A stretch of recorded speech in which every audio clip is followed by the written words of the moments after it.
First thing you want to do to remove the valve, which is this thing that flips up and down on either side of the roof, lower the roof all the way down. And then you want to remove this cover here. There are 4 clips that go into those spots there. Find the easiest way to do it is just have it down like that and sort of get in there and just get your fingers on it. It'll just pop straight off. When you pull it off, there are 2 plastic grommets that sit in those holes there, so make sure you don't lose those. You'll need to do that obviously on both sides. Once you remove that cover off the top, I want to lift the roof up, so just motor up just only like 10 centimeters or so. And what I'm trying to do is just have the flap open and no further, because what I want to do is actually be able to reach in here and get some access to a few things in here. And then once I've got it to that position there, I need to remove the Bowden cable, which is the thing that actually pulls this up and down. And the thing that's actually going to be holding onto it is this thing down in here. It's clipped in at the top and the bottom, but it's really quite tightly clipped in at the top. If you just reef it from the bottom, which is the natural thing you want to do, it'll actually break the top. So don't do that. What you want to do is actually get your fingers around the cable at the top and the bottom lug or the lump at the bottom and pull it out sideways so it doesn't break. It's pretty simple once you know what you're doing, but don't just pull it from the bottom.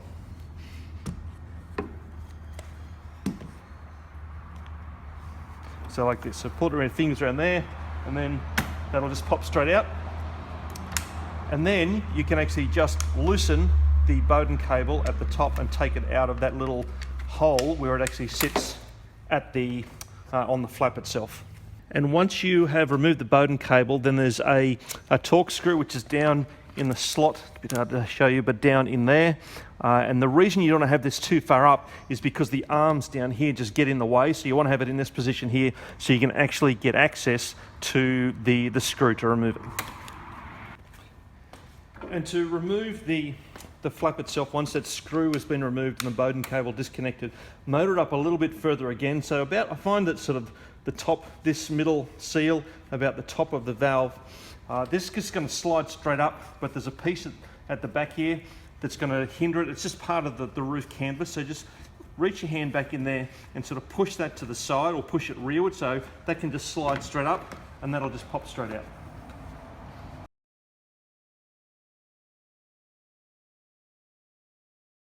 Right, to get access to the bolts down here that allow you to remove the rollover protection, the first thing I want to do is just unclip this piece here.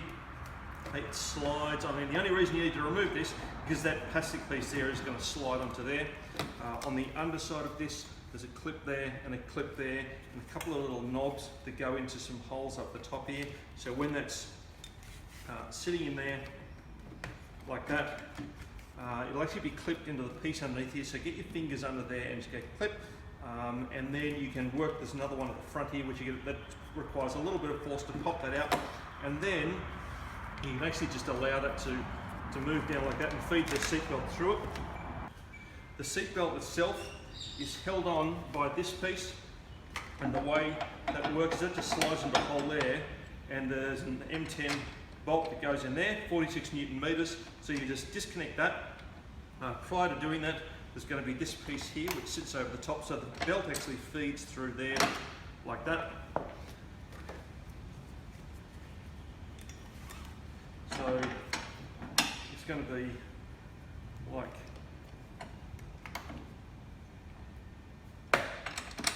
this. Obviously that's going to be tightened, so you're going to lift that up and that just pops straight off. You're going to disconnect that screw, that'll just rotate around, and then you can allow that just to flop down and the whole thing can just get pulled out, which is pretty simple. You don't need to remove the seatbelt or any of those attachments to get access to this and remove that. You only need to do that if you're going to remove this piece here, because obviously that's all connected to it. And then we are going to, with the speaker holder, now if you have speakers you'll need to remove those, but other than that, that'll be sitting there like that. Once the speakers are removed, you'll need to remove the single screw out of that, and then that just pops straight off. And then finally, on each side, there are 2 M10 screws that just go in there. Okay, just remove those, again 46 Newton meters. And once that's done, and I can't believe how simple this is because the number of times I've worked on this roof and struggled around the bulk of this, all you need to do is just remove that thing there, the speakers, and the little cover, remove those 4 bolts, and this whole thing just pulls straight out like that.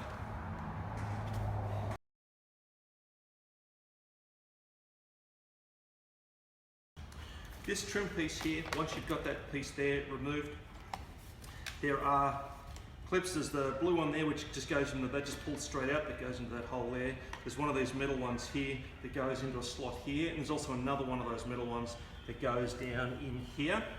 These ones at the bottom will push down into the carpet down the bottom, and that one there, you actually need to pull that one up. So this is pretty simple, just to pull that whole thing up if you want, or you can just pull it up a little bit like that to allow that one at the front to come free. And then once that's out, then you have access to the seat belt. And also, if you want to remove this piece at the front here, whilst you have access to both these bolts, actually removing it's going to be much, much simpler if you actually have these pieces removed. To remove the side pieces, there are 4 screws that need to be removed. There are the 2 here, which are obviously very easy to get access to. There's the one at the front there, and there's also another one down the back here. And the only way you can get access to that is by putting the roof into service position. So have a look at the other video that I've made on how to get access to things on the car. That'll show you how to put it into the service position. And with the roof in the service position, I've just folded that piece of trim back. There's that last screw that needs to be removed so those pieces can come out. And with those 4 bolts, or those screws removed, that whole thing just moves straight out.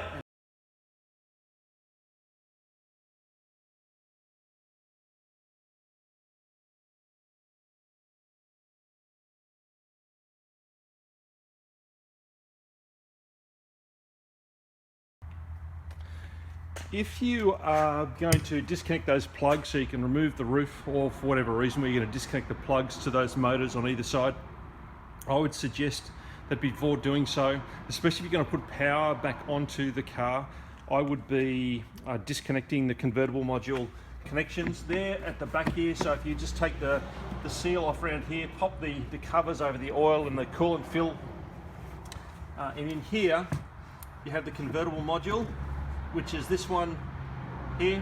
There are 3 connectors that you can easily remove those. So if you put power then onto the car, it doesn't power up the CVM and possibly give you a bunch of errors. It's going to store those in POS, but I've had some funny indications and it's taken me a while to actually clear it and get the roof working before.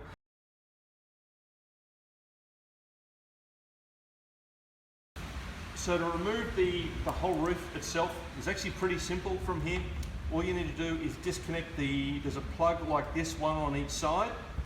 The 2 screws that went in here that actually held onto that rollover protection piece on the sides, they are 2 of the screws that actually hold the whole mechanism in place, and there's only one at the rear, and then once that one at the rear is removed, the whole thing just lifts up and out. And with it in the service position like this, it won't rock back or forth or anything like that. It'll just sit there, and then with that rear bolt removed, you have a person on each side and you just lift the thing up and out.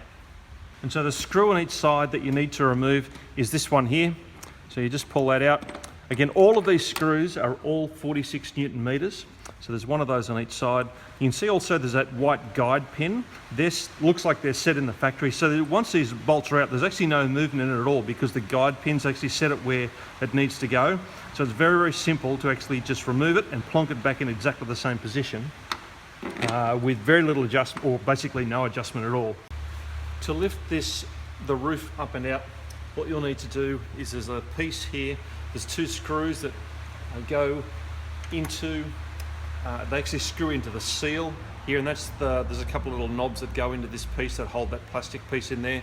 So unscrew those 2, and then if you want to, you can actually just pull that seal up and out. There's a big drain hole that exists down there that you can check that it's not clogged or anything. But then once you do that, and what I've done is I've left the bolt in the other side but just loosely disconnected, and you'll notice now that once it's like that, I can very easily just lift the whole roof up and out, just one person on each side, and it will easily come out.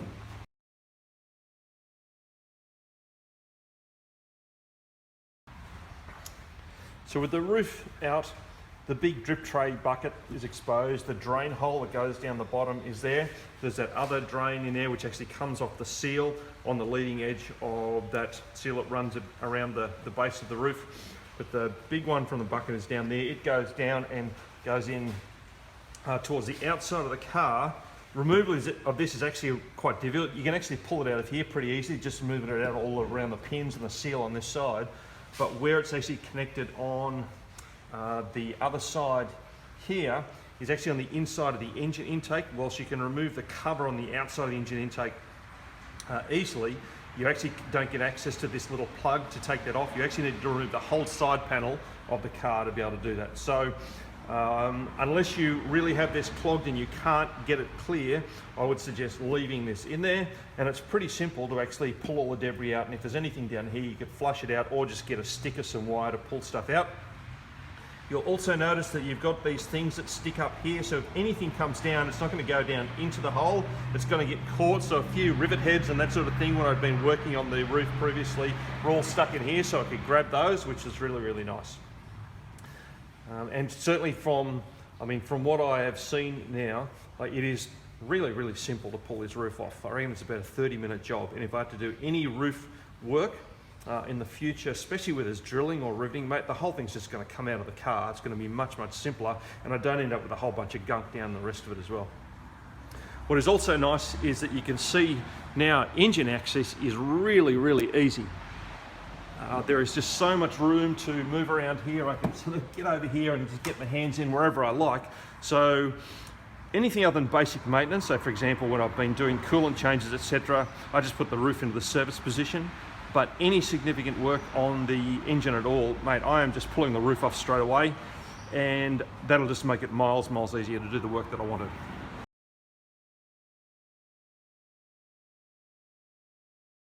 Now obviously this is upside down, but electronic components, you can see that this is the bit that you would drill out. This is the electrical, the switch that goes to the body control module. There's one on these on each side, so you just drill those out and then just replace that on the other side. There's a micro switch on the inside. There's actually, I think, 2 micro switches.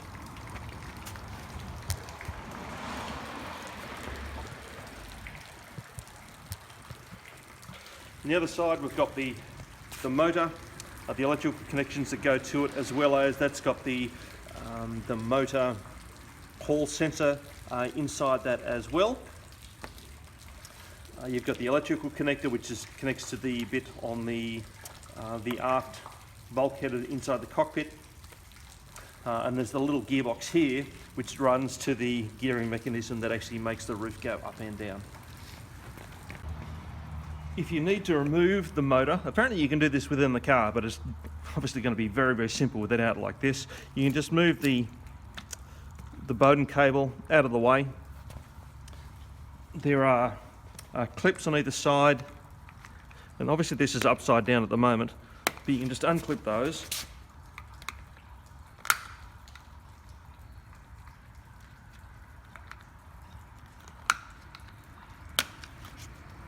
That comes off. Then this one just comes straight off. It's still held by the clip there holding onto the electrical harness. And what you can do to actually get out, you actually remove, there's a clip here which you push that off, and then that pin just pushes it. It actually rotates around this position. So at the front here, what's happening is when you put it into the manual mode, when you screw that screw in, what it's going to do is push it like that. It actually sort of pushes it down to that position there. And once it's sort of, well, let me just push that away. Once it's like that, it disengages this in here, the mechanism, from the actual motor, which allows you to move it. So all you need to do is when you remove that pin, you can actually that just pops straight off, and you can actually remove the whole motor after you remove the connection plug at the back. So I've just removed the motor to have a bit of a look at what it is. You can see it's a little worm drive that goes onto the gear in here, and this is the thing that turns to make the roof move. That's got lots of grease under there. You may want to replace that. What is interesting though is that the sensor, the hall sensor for the motor position, is inside here. So this is completely one unit, and all the connections for the hall sensor and everything are in there. So if you have hall sensor problems, this is the one that you need to be replacing. You need to obviously replace the entire thing. Now, if you wanted to remove this gearing mechanism, there are 2 big torque screws, one on each side here, that if you remove those, it looks like that whole thing just pops straight off. And in addition to that, if you actually want to open up the sort of gearbox unit, there are a bunch of small torque screws around the outside, where if you pop those off, then you would be able to remove that, maybe re-grease it, etc. So this is the motor mechanism. I've obviously removed the motor there before with that worm drive. You've got the little thing that spins in here, and on the other side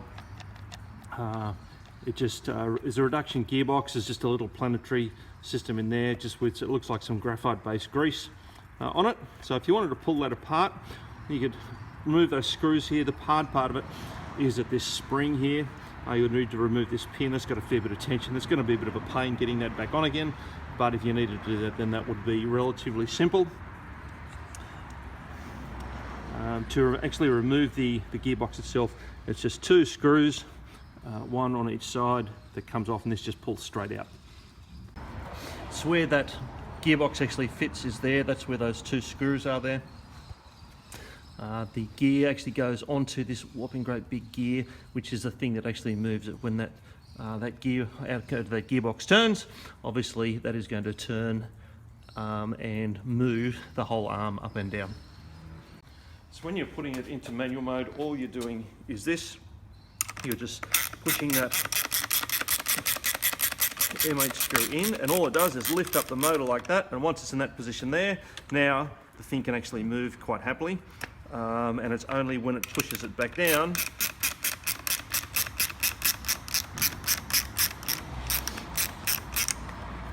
that now that's locked into place. And so after you remove the roof in service position, you can just release the strap that's on the leading edge of it, and then just release it like that. And interestingly, I wish I'd known it was so easy to pull the roof out when I did the fix to the pleat coordinator, pull the liner and everything off, because this makes it so much easier, especially the install. All the zippers and stuff down here, because that roll bar is right there, was such a pain. Whereas here you've just got access to everything. So I would absolutely recommend pulling this out to do any work to the roof at all.